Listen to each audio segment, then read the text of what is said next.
আসসালামু আলাইকুম। আমি ইঞ্জিনিয়ার ফাহাদ। আজকে আপনাদেরকে ডিজাইন সম্বন্ধে একটা ধারণা দেওয়ার চেষ্টা করব। একটা বিল্ডিং নির্মাণের আগে একটা বিল্ডিং এর জন্য কি কি ডিজাইন দরকার হয় বা কোন কোন ডিজাইনগুলো আপনার প্রয়োজন বিল্ডিংটা করার জন্য, এই সকল বিষয়ে আপনাদেরকে একটা ধারণা দেওয়ার চেষ্টা করব।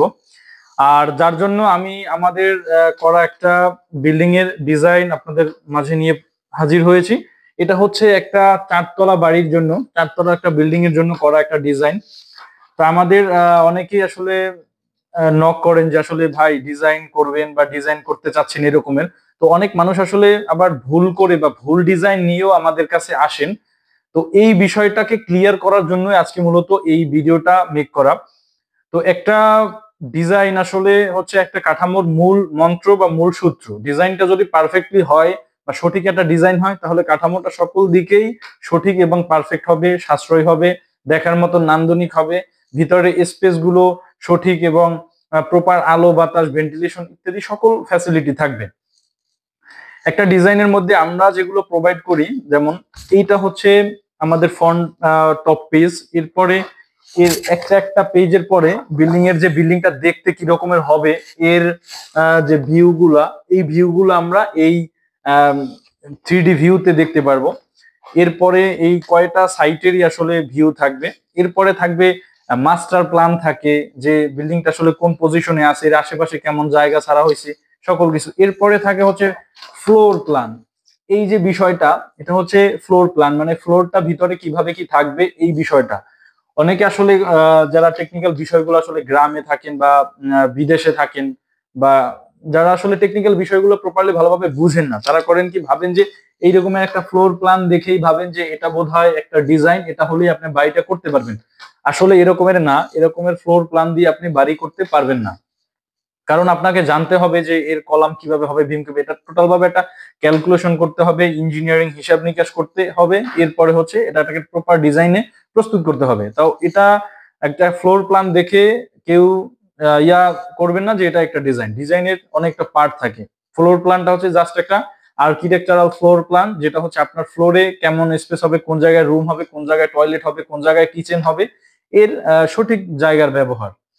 এরপরে যেমন এর সেকশন থাকবে, এই সেকশন থাকবে যেমন এটা হাইট কতটুকু থাকবে, স্ল্যাব থিকনেস, এই জন্য ওদের সেকশনের দরকার হয়। এরপর এলিভেশন থাকবে, বিল্ডিংটা সামনে থেকে দেখতে কেমন হবে, পিছন থেকে দেখতে কেমন হবে, সাইটের এলিভেশন গুলা মানে দেখতে কেমন হবে, এই জিনিসগুলো থাকবে। এরপরে আমাদের কলাম লেআউট থাকবে, স্ট্রাকচারাল ডিজাইন গুলো থাকবে, কলামের লেআউট থাকবে, কলামের ভিতরে কেমন রড হবে, এই রডের শিডিউল গুলো দেওয়া থাকে। এরপরে বিমের ডিজাইন থাকে, বিমের ভিতরে কেমন কি পরিমাণ রড থাকবে, কত ডায়ার রড থাকবে, এর সেকশন গুলো কিভাবে হবে, এর থিকনেস কেমন হবে, বিস্তারিত সকল কিছু আসলে একটা ডিজাইনের মধ্যে থাকে। এরপরে থাকবে ইলেকট্রিক্যাল ডিজাইন থাকবে, যে ইলেকট্রিক্যাল ওয়্যারিং গুলো কোন জায়গায় হবে, কোন পয়েন্টে কোন জিনিসটা বসবে, কোন জায়গায় সুইচ বসবে, কোন জায়গায় ব্রেকার বসবে ইত্যাদি। এরপর প্লাম্বিং ডিজাইন থাকবে, যেমন প্লাম্বিং এর লাইন গুলো কোন জায়গা থেকে কোন জায়গায় যাবে, কোন জায়গায় সেফটি ট্যাঙ্কে যাবে, কোন জায়গায় কি হবে, এই প্লাম্বিং এর যত ইয়া আছে এগুলো ওই জায়গায় হবে। এরপরে আমাদের ওয়ার্কিং ড্রয়িং থাকে ইত্যাদি অনেক। মানে একটা ডিজাইনের জন্য প্রপার যেসব পার্ট আসে একটা বিল্ডিং করার জন্য, ওই সকল পার্ট আসলে আমরা এই ডিজাইন বইটার মধ্যে দিয়ে দেই। এটা আসলে ধরন ভেদে ভিন্ন হতে পারে। আমরা অনেক সময় করি কি, যে প্রত্যেকটা পার্ট আলাদা আলাদা করি। দেখেন এইটা হচ্ছে একটা ছোট বিল্ডিং, এটা প্রায় বিল্ডেরই 1000 স্কোয়ার ফিটের উপরে করা হয়েছে, 1.5 কাঠার জমির মতন আছে।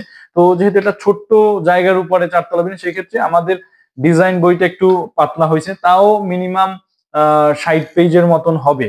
তো আপনার বিল্ডিং যদি আরো বড় হয়, সেক্ষেত্রে এর ডিজাইন কিন্তু আরো বেশি হবে, কারণ এতে প্রত্যেকটা পার্ট বাই পার্ট আসলে বোঝানো আছে বা ডিটেইলসে একদম বলা আছে।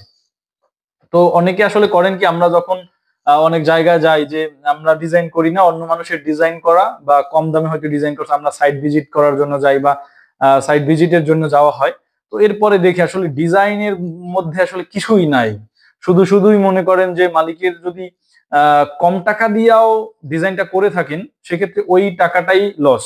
তো এইসব বিষয় আপনারা মাথায় রাখবেন। যেমন আমাদের প্রবাসী অনেক ভাইয়েরা আছেন, যারা যারা আসলে এরকমের বোঝে না, বিদেশ থেকে যোগাযোগ করে কোনো মানুষের সাথে, ওনারা একটা বগিবুঝ দিয়া একটা ডিজাইন ধরাইয়া দেয়, এরপরে কিছু টাকা নিয়ে যায়। এই জাস্ট এই জিনিসগুলো আপনাদেরকে বুঝতে হবে। একটা ডিজাইন, প্রপার একটা ডিজাইন আসলে কে দিতে পারবে বা কোন প্রতিষ্ঠান থেকে আপনি নিলে এই আপনার কাজটা সুন্দরভাবে করতে পারবেন। আর এই ডিজাইনটাই কিন্তু মূল বিষয়। একটা ডিজাইন যদি প্রপার ভাবে না হয় কিন্তু আপনার কাজগুলোও কিন্তু ভালোভাবে হবে না, মিস্ত্রিরা বুঝবে না, এরপরে ভুল থেকে যাবে, এই সকল বিষয় আসলে। তাই একটা সঠিক একটা ডিজাইন আপনাকে অবশ্যই আগে সংরক্ষণ করতে হবে। আর ডিজাইন বইটা একটু দেখেন যে এটা একটা মাত্র 1000 স্কোয়ার ফিট বিল্ড এরিয়ার মধ্যে এরকম একটা ডিজাইন আছে, প্রায় 60 পেজের একটা বই হয়েছে।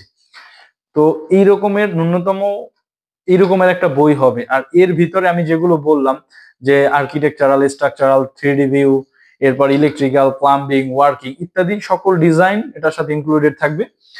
তো এই সকল ডিজাইন আপনারা বুঝে নেওয়ার চেষ্টা করবেন। আর শুধু বুঝে নিলেই হবে না, এই বিষয়গুলো কিন্তু যদি কম টাকায় আপনি ডিজাইন খোঁজেন বা কম টাকার ডিজাইন নেন, সেক্ষেত্রে কিন্তু এটা কিন্তু প্রপার ভাবে হবে না। এইটা যদি আপনি সঠিক ইঞ্জিনিয়ার, সঠিক প্রতিষ্ঠান থেকে না করতে পারেন, তাহলে কিন্তু একটা একুরেট একটা ডিজাইন হবে না এবং আপনার কাঠামোটাও কিন্তু আপনি প্রপারলি করতে পারবেন না। তা আমি সবাইকে বলবো, সাজেশন করব যে অবশ্যই একটা বিল্ডিং করার আগে প্রপার ভাবে একটা ডিজাইন করে নিন, যাতে করে আপনিও সাশ্রয় হবেন এবং আপনার কাঠামোটাও একটা সুন্দর, সুষ্ঠু, সুন্দর এবং নান্দনিক একটা কাঠামো হবে। সবাই সুস্থ থাকবেন, ভালো থাকবেন।